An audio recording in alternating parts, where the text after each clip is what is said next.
നിങ്ങൾ പുതിയൊരു ഐഫോൺ 13 14 15 അല്ലെങ്കിൽ 16 എടുക്കാൻ പ്ലാൻ ചെയ്യുന്ന ഒരാളാണെങ്കിൽ നിങ്ങൾ ജസ്റ്റ് ഒന്ന് വെയിറ്റ് ചെയ്യുക. കാര്യം കിട്ടിയേക്കുന്ന റൂമേഴ്സും ഇൻഫർമേഷൻസ് ഒക്കെ ശരിയാണെങ്കിൽ 2025 മാർച്ചിൽ ഐഫോണിൻ്റെ SE4 വരുന്നുണ്ട്. ഇതിൽ ഏറ്റവും അട്രാക്റ്റീവ് ആയിട്ടുള്ളൊരു കാര്യം എന്ന് പറയുന്നത് ഒരു കില്ലർ ബഡ്ജറ്റിൽ ഒരു ബെസ്റ്റ് ഐഫോൺ ആയിരിക്കും നമുക്ക് ഈ വരുന്ന 2025 മാർച്ചിൽ കിട്ടാൻ പോകുന്നത്.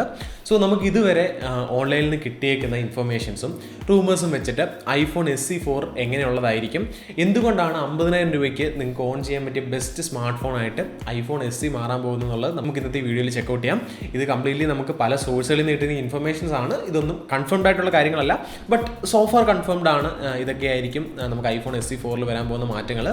സോ 2025 മാർച്ചിലായിരിക്കും ഐഫോൺ SE4 ലോഞ്ച് ആവുന്നത്. ഫിസിക്കലി തന്നെ ഫോൺ കംപ്ലീറ്റ്ലി മാറാൻ പോവുകയാണ്.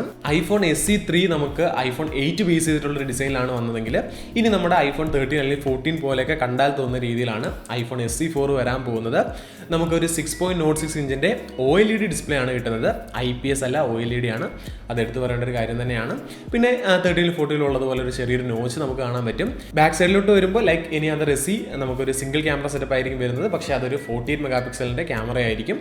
അപ്പോൾ 14 മെഗാ പിക്സലിൻ്റെ ആയതുകൊണ്ട് തന്നെ അത്യാവശ്യം നല്ല ഫോട്ടോസും വീഡിയോസും ഒക്കെ എടുക്കാം. വൈഡ് ആംഗിൾ ഇല്ല എന്നുള്ളൊരു പ്രശ്നം മാത്രമേ ആ ഒരു ക്യാമറയ്ക്ക് ഞാൻ കാണുന്നുള്ളൂ. പിന്നെ ഇപ്പോൾ പുതിയ ഐഫോണുകൾ പോലെ ഒരു Type-C പോർട്ടായിരിക്കും വരുന്നത്. സോ ലുക്ക് വൈസ് ഇത്രയൊക്കെയാണ്. മുന്നിൽ നിന്ന് കാണുമ്പോൾ നമുക്ക് ഐഫോൺ 13 അല്ലെങ്കിൽ 14 ഒക്കെ ആയിട്ട് കംപ്ലീറ്റ്ലി ഒരു റിസംബ്ലൻസ് തോന്നും. ഹാർഡ്വെയറിലേക്ക് വരുമ്പോൾ നമുക്ക് കുറേ നല്ല കാര്യങ്ങൾ ഐഫോൺ 13 14 ഒക്കെ വെച്ച് നോക്കുമ്പോൾ ഫാർ ബെറ്റർ ആയിട്ടുള്ളൊരു പ്രൊസസ്സർ ആയിരിക്കും നമുക്ക് ഐഫോൺ SE4 കിട്ടുന്നത്. A18 ബയോണിക് ചിപ്സെറ്റ് ആയിരിക്കും നമുക്ക് ഐഫോൺ SE4 വരുന്നത്. ഈവൻ 13 14 A15 ആണ് വരുന്നത്. സോ ഒരു സുപ്പീരിയർ ആയിട്ടൊരു പ്രൊസസ്സർ വരുന്നുണ്ട്. അതുമാത്രമല്ല ആപ്പിളിൻ്റെ സ്വന്തമായിട്ടുള്ള 5G മോഡം അല്ലെങ്കിൽ 5G ചിപ്സെറ്റ് ഈ ഒരു ഫോണിലായിരിക്കും വരുന്നത്. ഇത്രയും നാൾ ക്വാൽകോമിൻ്റെ കയ്യിൽ നിന്ന് വാങ്ങിച്ച് സോഴ്സ് ചെയ്യായിരുന്നു ചെയ്തുകൊണ്ടിരുന്നത്. എന്നാൽ ഇനി മുതൽ ഐഫോൺ SE4 മുതൽ നമുക്ക് ആപ്പിളിൻ്റെ തന്നെ 5G മോഡം ഫോണിൽ വരുന്നുണ്ട്. ഐഫോൺ 13 14 ഒക്കെ വെച്ച് നോക്കുമ്പോൾ ഐഫോൺ SE4 ഏറ്റവും വലിയൊരു അഡ്വാൻറ്റേജ് എന്ന് പറയുന്നത് നമുക്കിനി 5 വർഷം കൂടെ സോഫ്റ്റ്വെയർ അപ്ഡേറ്റ് ഐഫോൺ SE4 കിട്ടും. അതുമാത്രമല്ല apple intelligence iPhone SE4 support ചെയ്യുന്നതായിരിക്കും. സോ ഇത് രണ്ടും 13 14 എടുത്തു കഴിഞ്ഞാൽ നമുക്ക് ഒരിക്കലും കിട്ടാത്തൊരു കാര്യമാണ്. പിന്നെ ഇപ്പോഴും 13 നമുക്ക് അറൗണ്ട് 43,000 അല്ലെങ്കിൽ 45,000 രൂപ ബഡ്ജറ്റിലേക്കാണ് അവൈലബിൾ ആയിട്ടുള്ളത്. അത് വെച്ച് കമ്പയർ ചെയ്യുമ്പോൾ 50,000 രൂപയ്ക്ക് ഈ ഒരു സ്പെക്കിലുള്ളൊരു ഫോൺ എന്ന് പറയുന്നത്, ഒരു ഐഫോൺ എന്ന് പറയുന്നത് ഒരു നല്ലൊരു കാര്യമായിട്ട് തന്നെ എനിക്ക് തോന്നി. പിന്നെ ഫ്രണ്ട് ക്യാമറയിൽ വ്യത്യാസമുണ്ട്. ഇനി മുതൽ നമുക്ക് 12 മെഗാ പിക്സലിൻ്റെ ഫ്രണ്ട് ക്യാം ആയിരിക്കും കിട്ടുന്നത്.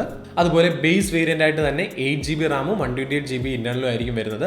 64GB ഐഫോൺ SEകൾ ഇനി പുതിയ ജനറേഷനിൽ നമുക്ക് കാണാൻ പറ്റിയില്ല. ഇതിൻ്റെ ഏറ്റവും വലിയ അഡ്വാൻറ്റേജ് എന്ന് പറയുന്നത് നമുക്ക് ഐഫോൺ 13 അല്ലെങ്കിൽ 14 പ്രൈസിൽ ഐഫോൺ 16 കോമ്പീറ്റ് ചെയ്യാൻ പറ്റുന്ന ഫീച്ചേഴ്സ് ഒരു ചെറിയൊരു ഫോം ഫാക്ടറിൽ കൊണ്ടുതരുന്നു എന്നുള്ളതാണ് ഏറ്റവും വലിയ അഡ്വാൻറ്റേജ്.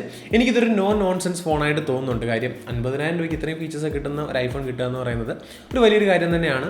ഐഫോൺ SE4 2025 മാർച്ചിൽ ലോഞ്ച് ചെയ്യുമെന്നാണ് നമുക്ക് അറിയാൻ സാധിച്ചത്. മാർച്ചിൽ ലോഞ്ച് ചെയ്തിട്ട് ഏപ്രിലോടുകൂടി മാർക്കറ്റിലേക്കും വരും.